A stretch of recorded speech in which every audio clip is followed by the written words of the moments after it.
You are listening to the CAD podcast. This is the place where computer-aided design and drafting meets humor and practicality, with a touch of business acumen thrown in for fun. Jim and Rocco, the owners of Zentech Consultants, the premier U.S. technology consulting firm for architecture, engineering, construction, and manufacturing, discuss the fascinating world of CAD with some humor and some honesty. The CAD podcast. Hello, everybody, and welcome to another episode of the CAD podcast with Jim and Rocco from Zentech Consultants. What, did you forget to bring in the cow this time? The cow paused. I pushed the button and the cow didn't show. The cow was sleeping. Don't be angry. The cow's allowed to nap too.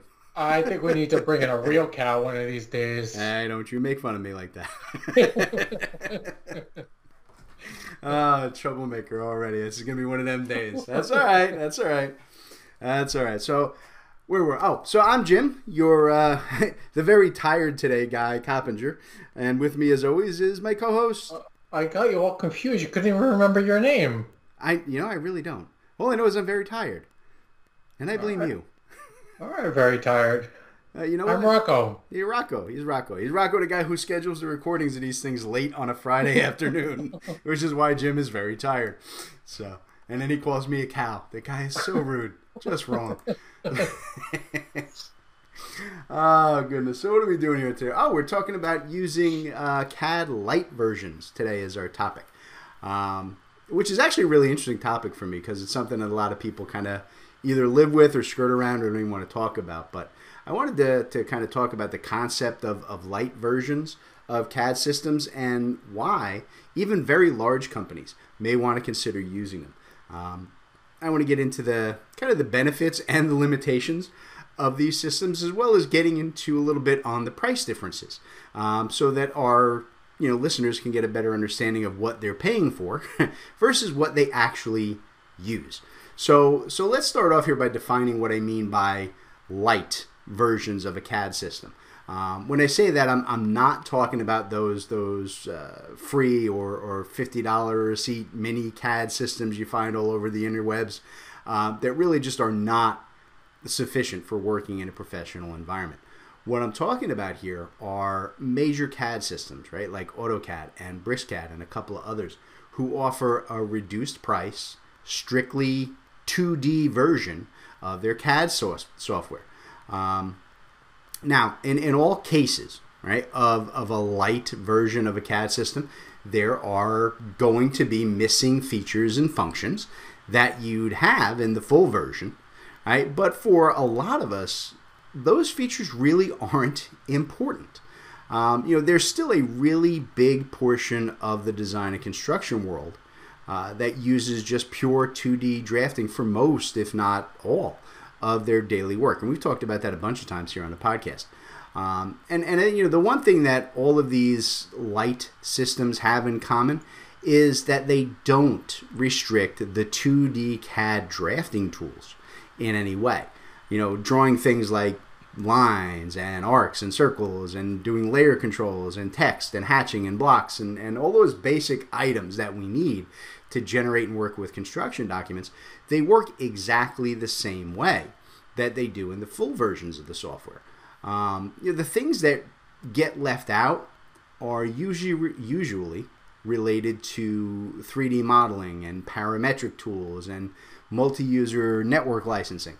Now, if you're listening and you're not 100% sure of what those things I just listed are, right, or if you've never even used them, then I promise you, that you haven't, and that you may really want to seriously consider downshifting to a Lite CAD system.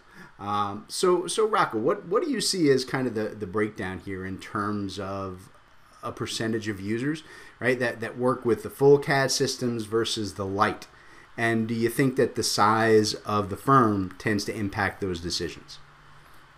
I don't know that it's so much the size of the firm as it is what you're doing within a firm. I mean, I've been in the industry for a long time, and a real long time. He's old.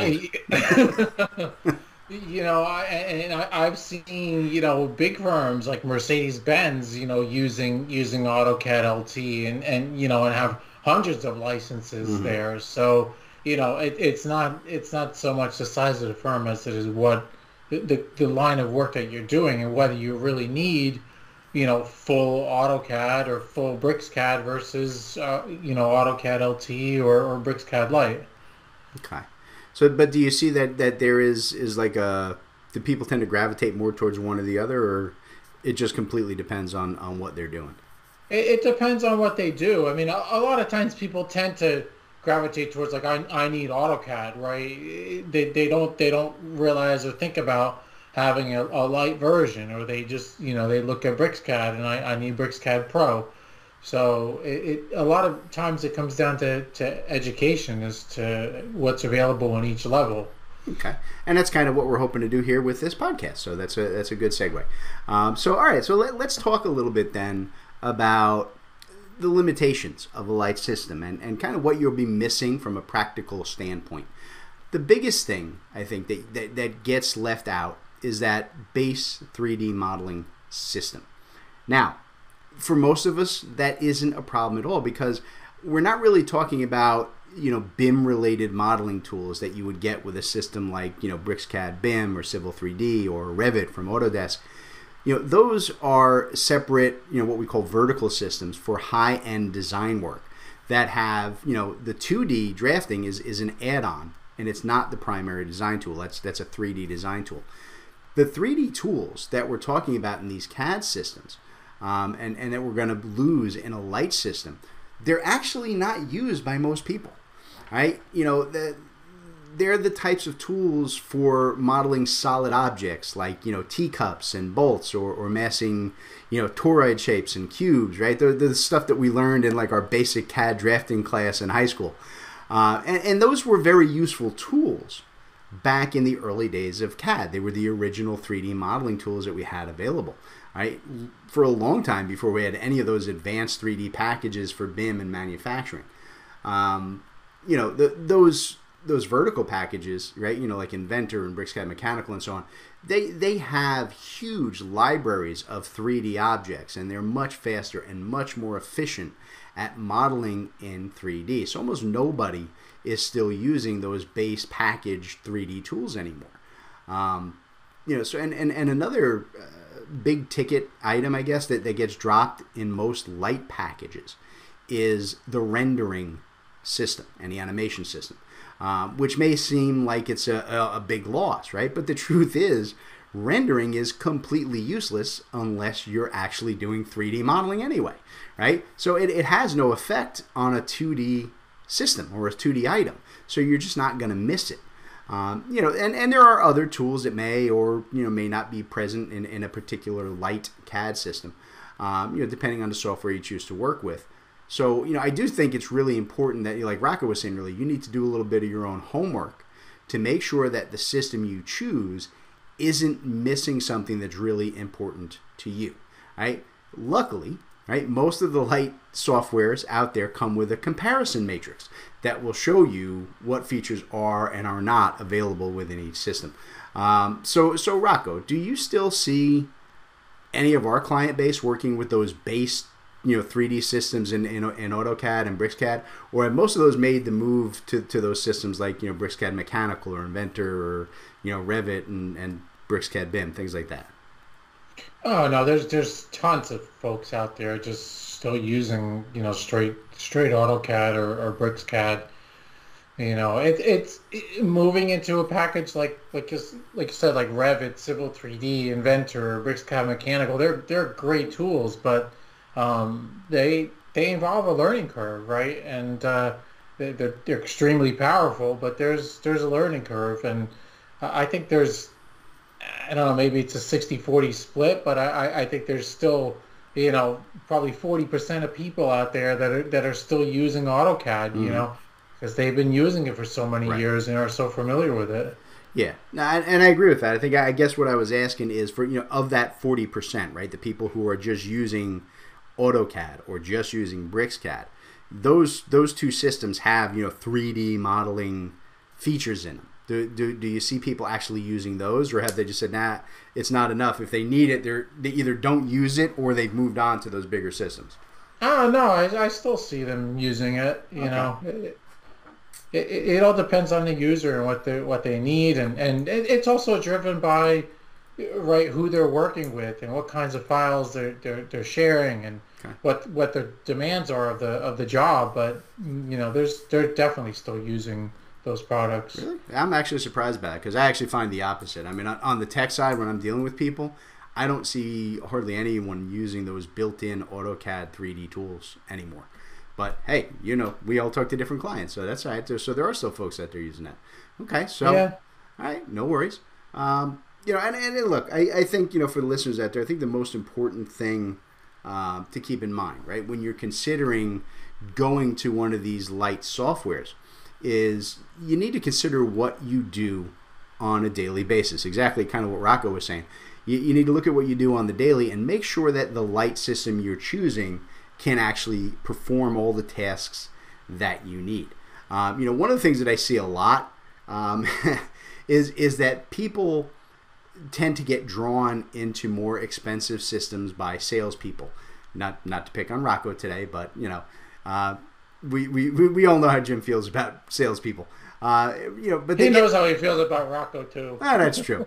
That's because he insults me and makes me work late on Fridays. So, but yeah, no. What happens is that they get drawn into these more expensive systems because the salespeople focus on like, oh, this feature you're not going to have it. It's going to be a problem for you. It's going to cause you a nightmare. But that's a feature that you're going to need like once every 3 years.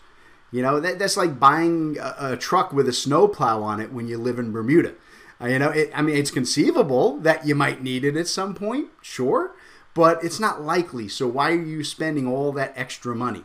The amount of money that we're talking about here is not negligible either, especially if you are dealing with multiple seats of software. It adds up really, really fast. Okay, so I tell you what, let's take a break here, and when we come back, I want to talk about how much savings we're talking about when it comes to moving to a Lite CAD system versus the full-blown system, and we'll discuss the pros and cons of the major players in this space. So stand by, folks. We'll be back in just a minute with more of the Cattle Call Podcast. All right, everybody. Today's episode of the Cattle Call Podcast is brought to you by ZenTech Consultants. That's Rocco and I. We're bringing ourselves to you. Aren't we nice?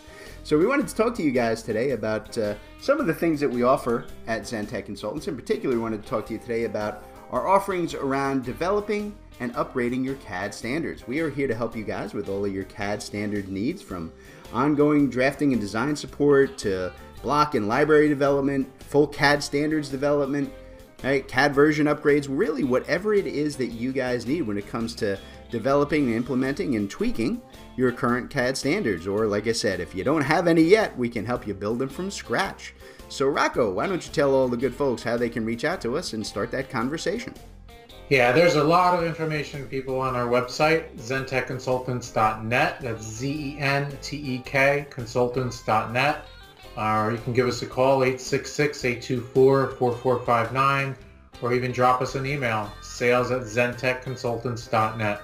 Ooh, nice. CAD standards from ZenTech Consultants. You're listening to the Cattle Call Podcast. All right, everybody, welcome back to the Cattle Call Podcast. And we're talking about the concept of Lite CAD systems today. Who they're good for, what they cost, and which ones you might want to consider.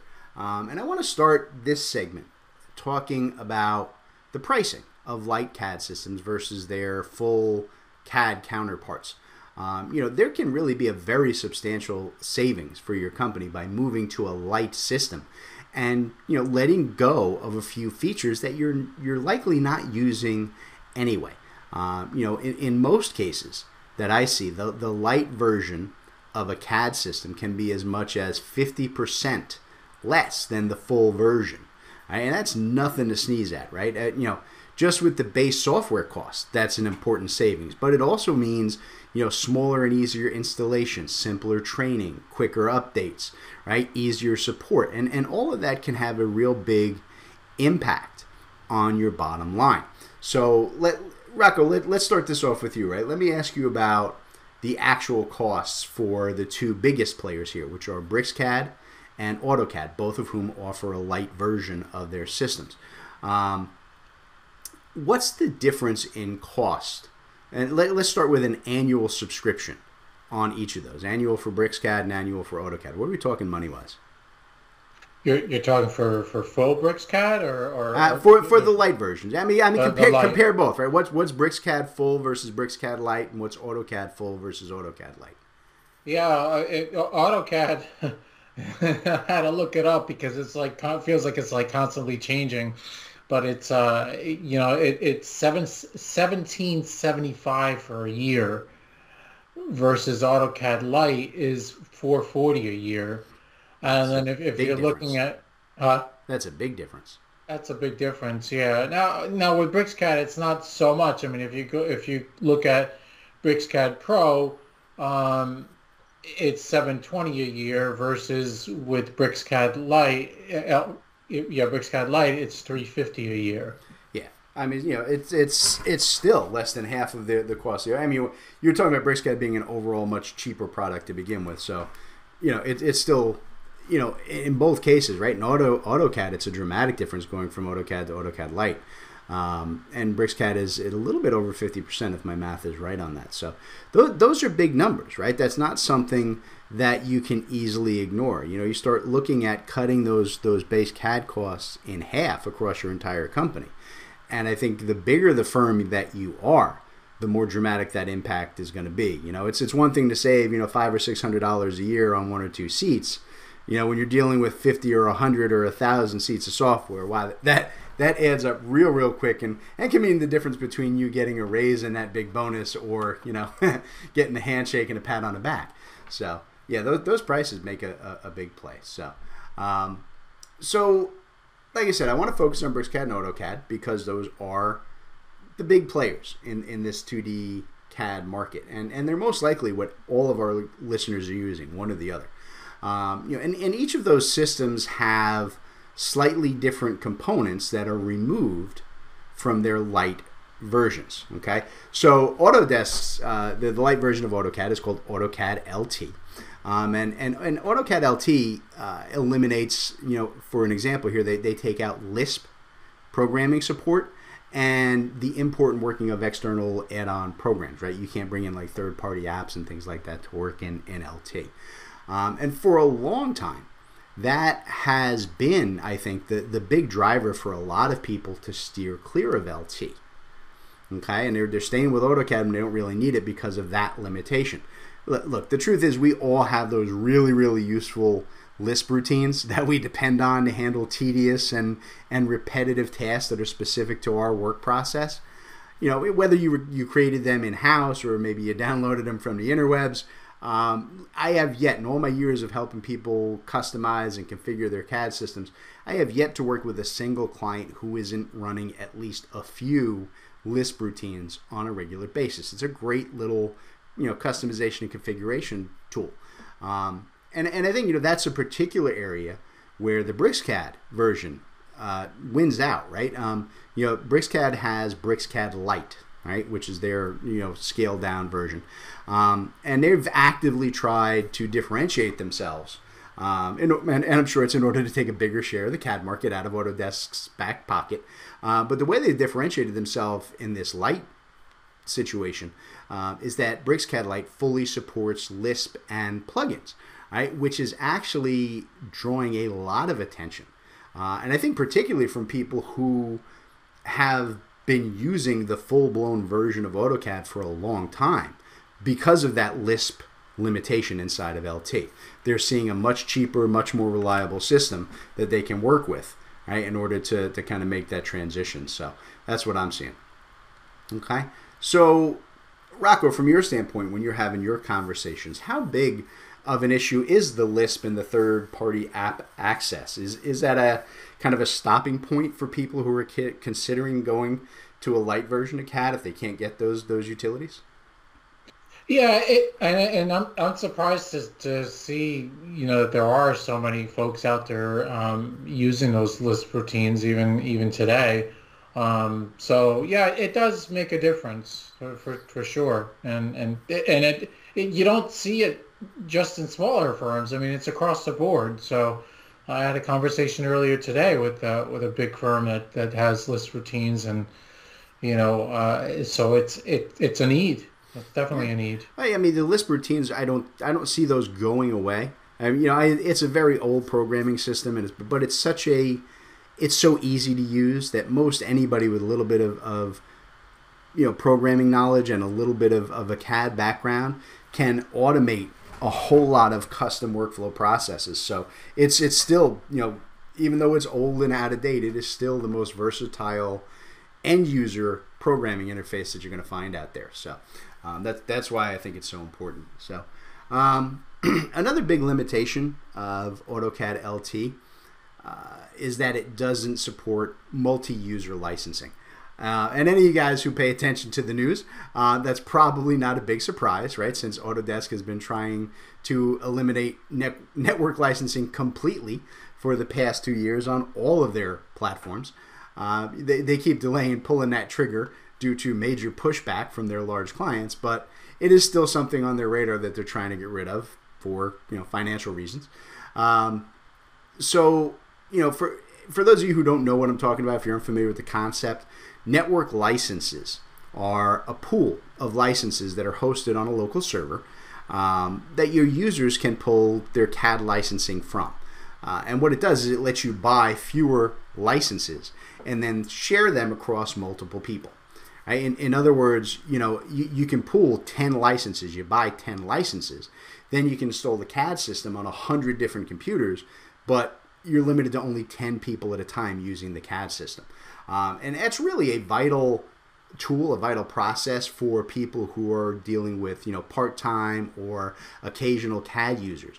And I think that's another area where BricsCAD is taking a step forward with the BricsCAD Lite package, right? It still fully supports network licensing. And Brixis has made public statements, right, that they intend to support that licensing model across all their platforms for all future releases. And I think when you take that into conjunction with BricsCAD's, perpetual licenses, which we've talked about before, for both standalone and networking, while Autodesk is still tied to that, which is great for their bottom shareholder, their bottom line there. They're still hitting everybody with those annual leases. There's a lot of interest in that BricsCAD Lite system, even with very large firms in both design and construction. What I've been dealing a lot with is people who are looking into it for their managers and their supervisors. Those people who are just looking for a way to be able to open and review DWG files without necessarily having to have the full-blown editing features.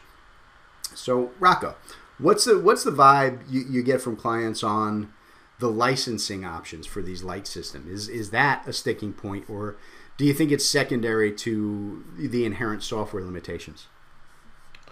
It depends on the environment. I think not everybody needs the network licensing, but it's a huge benefit, and it's all about working the numbers, right? Working the options and working the numbers, because you can definitely save if you do it the right way. That's definitely what I see. Yeah, see, and it's good because if you want to work the numbers, that gives Rocco something to do other than sitting around and sleeping all day, making me do all the work. Yep. Yep. The last thing I think that I wanted to touch base on here between AutoCAD and BricsCAD are what I was saying, the main software limitations themselves, right? Setting aside, each has system-specific tools that don't cross packages, but each of those two systems have features that aren't included in the Lite version that you should be aware of. And I think for BricsCAD, the biggest drafting level omission is in the realm of the parametrics.